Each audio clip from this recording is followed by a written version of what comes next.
Ang kakulangan pa rin ng malinis na tubig sa maraming lugar, isang makina ang nakayang gawing maiinom ang maruming tubig ang ipinamahagi po sa isang bayan sa Cavite. Nagpapatrol, Abner Mercado. Hirap ang mga residente dito sa bahagi ng Imus, Cavite sa maiinom na tubig. Kaya't laking pasasalamat ni Aling Lydia nang mapagkalooban sila ng makinang makakatulong sa kanila para magkaroon ng malinis na tubig kahit pa mula sa tubig sa kanal ay kaya umanong gawing ligtas na maiinom. Yung pinaka-dirty o wastewater gawing potable quality water na pwede natin, kung ayaw mang inumin, pwede natin pampaligo, pang flush ng toilet, panglaba. Wala akong mararamdamang sakit ng tiyan. Talagang malinis ang tubig.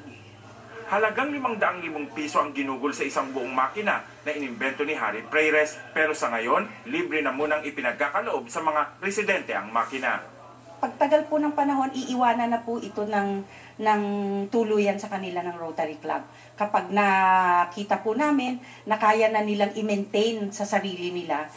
Sa kalaunan, magbabayad din ang mga residente sa bawat galon ng tubig pero sa halagang mas mababa kaysa sa mga commercial water refilling station. Abner Mercado, Patrol ng Pilipino.